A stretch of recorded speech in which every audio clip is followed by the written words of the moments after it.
Charlotte's Web, Chapter 19, The Egg Sac.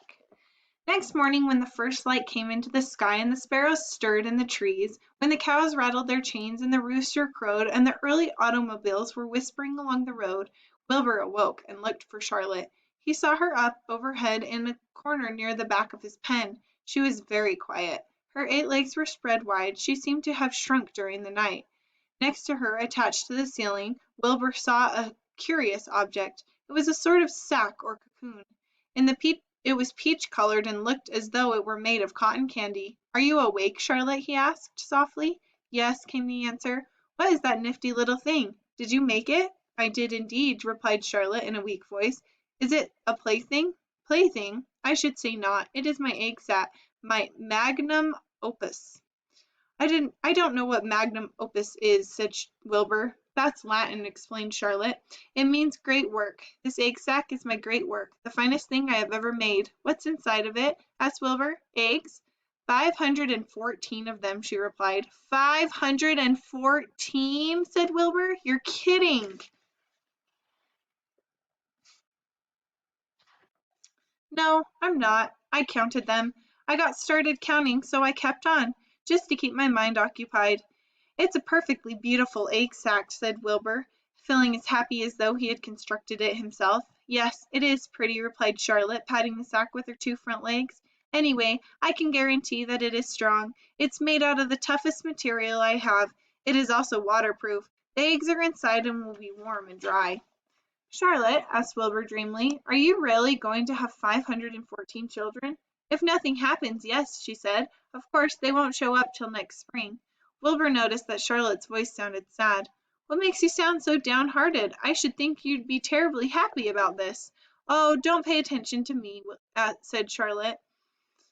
"I just don't have much pep any more, I guess. I feel sad because I won't ever see my children." "What do you mean you won't see your children?" "Of course you will. We'll all see them. It's going to be simply wonderful next spring in the barn cellar with 514 baby spiders running around all over the place. And the geese will have a new set of goslings, and the sheep will have their lambs." "Maybe," said Charlotte quietly. "However, I have a feeling I'm not going to see the results of last night's efforts. I don't feel good at all. I think I'm languishing, to tell you the truth." Wilbur didn't understand the word languish, but he hated to bother Charlotte by asking her to explain. But he was so worried he felt he had to ask. "What does languishing mean?" "It means I'm slowing up, feeling my age. I'm not young any more, Wilbur, and I don't want you to worry about me. This is your big day today. Look at my web. Doesn't it show up well with the dew on it?" Charlotte's web never looked more beautiful than it looked this morning. Every strand held dozens of bright drops of early morning dew. The light from the east struck it and made it all plain and clear. It was a perfect piece of designing and building. In another hour or two a steady stream of people would pass by it, admiring it and reading it, and looking at Wilbur and marveling at the miracle.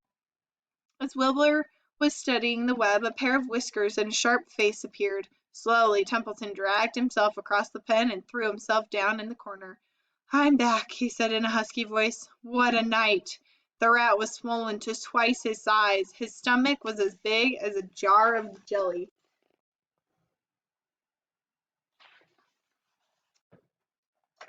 "What a night!" he repeated hoarsely. "What feasting and carousing!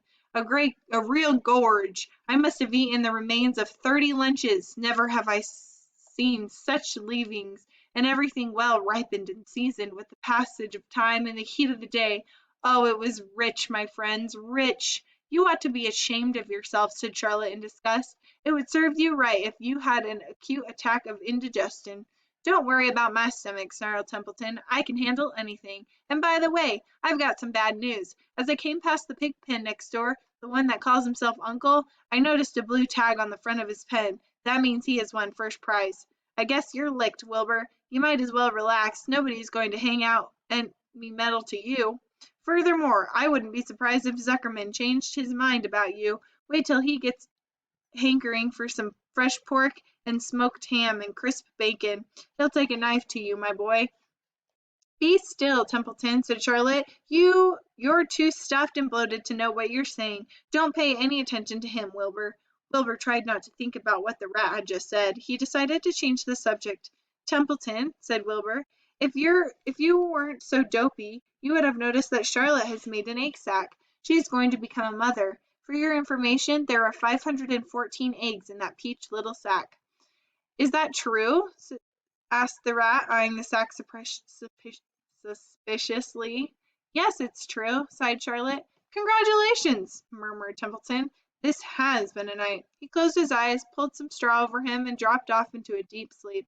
Wilbur and Charlotte were glad to be rid of him for a while. At 9 o'clock, Mr. Arable's truck rolled into the fairgrounds and came to a stop at Wilbur's pen. Everybody climbed out. Look, cried Fern. Look at Charlotte's Web. Look what it says. The grown-ups and the children joined hands and stood there studying the new sign. Humble, said Mr. Zuckerman. Now isn't that just the word for Wilbur? Everyone rejoiced to find that the miracle of the web had been repeated. Wilbur gazed up lovingly at their faces. He looked very humble and very grateful. Fern winked at Charlotte. Lurvy soon got busy. He poured a bucket of warm slop into the trough, and while Wilbur ate his breakfast, Lurvy scratched him gently with a smooth stick. Wait a minute, cried Avery. Look at this. He pointed at the blue tag on Uncle's pen. This pig has won the first prize already. The Zuckermans and the Arables stared at the tag. Mrs. Zuckerman began to cry. Nobody said a word. They just stared at the tag. Then they stared at Uncle. Then they stared at the tag again. Lurvy took out an enormous handkerchief and blew his nose very loud. So loud, in fact, that the noise was heard by stable boys over at the horse barn. Can I have some money? Asked Fern. I want to go out on the midway. You stay right where you are, said her mother. Tears came to Fern's eyes. What's everybody crying about? Asked Mr. Zuckerman. Let's get busy. Edith, bring the buttermilk. Mrs. Zuckerman wiped her eyes with her handkerchief. She went to the truck and came back with a gallon jar of buttermilk. Bath time, said Mr. Zuckerman cheerfully. He and Mrs. Zuckerman and Avery climbed into Wilbur's pen. Avery slowly poured buttermilk on Wilbur's head and back, and as it trickled down his sides and cheek, Mr. and Mrs. Arable rubbed it into his hair and skin. Bypassers stopped to watch. Pretty soon quite a crowd had gathered. Wilbur grew beautifully white and smooth. The morning sun shone through his pink ears. He isn't as big as the pig next door, remarked one bystander. But he's cleaner. That's what I like. So do I, said another man. He's humble, too, said a woman reading the sign over the web. Everybody who visited the pig pen had a good word to say about Wilbur. Everybody admired the web, and of course nobody noticed Charlotte. Suddenly a voice was heard on the loudspeaker. Attention, please, it said. Will Mr. Homer Zuckerman bring his famous pig to the judge's booth in front of the grandstand? A special award will be made there in 20 minutes. Everyone is invited to attend. Crate your pig, please, Mr. Zuckerman, and report to the judge's booth promptly. For a moment after this announcement, the Arables and the Zuckermans were unable to speak or move. Then Avery picked up a handful of straw and threw it high in the air and gave a loud yell. The straw fluttered down like confetti into Fern's hair. Mr. Zuckerman hugged Mrs. Zuckerman. Mr. Arable kissed Mrs. Arable. Avery kissed Wilbur. Lurvy shook hands with everybody. Fern hugged her mother. Avery hugged Fern. Mrs. Arable hugged Mrs. Zuckerman. Up overhead in the shadow of the ceiling, Charlotte crouched unseen. Her front legs encircled her egg sac. Her heart was not beating as strong as usual, and she felt weary and old, but she was sure at last that she had saved Wilbur's life, and she felt peaceful and content. We have no time to lose, shouted Mr. Zuckerman. Lurvy, help me with the crate. Can I have some money? Asked Fern. You wait, said Mrs. Arable. Can't you see everybody is busy? Put that empty buttermilk jar back in the truck, commanded Mr. Arable. Avery grabbed the jar and rushed to the truck. Does my hair look all right? Asked Mrs. Zuckerman. Looks fine, snapped Mr. Zuckerman, and he and Lurvy set the crate down in front of Wilbur. You didn't even look at my hair, said Mrs. Zuckerman. You're all right, Edith, said Mrs. Arable. Just keep calm. Templeton, asleep in the straw, heard the commotion and awoke. He didn't know exactly what was going on, but when he saw the men shoving Wilbur into the crate, he made up his mind to go along. He watched his chance, and when no one was looking, he crept into the crate and buried himself in the straw at the bottom. All ready, boys, cried Mr. Zuckerman. Let's go. He and Mr. Arable, Lurvy, and Avery grabbed the crate and boosted it over the side of the pen and up into the truck. Fern jumped aboard sat on top of the crate. She still had straw in her hair and looked very pretty and excited. Mr. Arable started the motor. Everyone climbed in and off they drove to the judge's booth in front of the grandstand. As they passed the Ferris wheel, Fern gazed up at it and wished she were at the topmost car with Henry Fussy at her side. Chapter 20, The Hour of Triumph.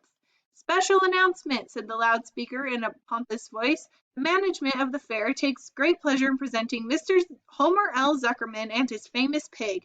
The truck bearing his extraordinary animal is now approaching the infield. Kindly stand back and give the truck room to proceed. In a few moments the pig will be unloaded in a special judging ring in front of the grandstand, where a special award will be made. Will the crowd please make way and let the truck pass by? Thank you.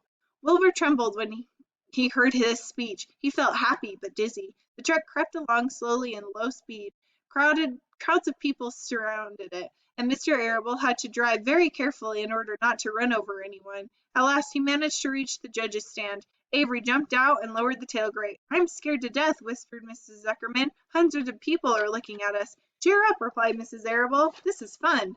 Unload your pig, please, said the loudspeaker. All together now, boys, said Mr. Zuckerman.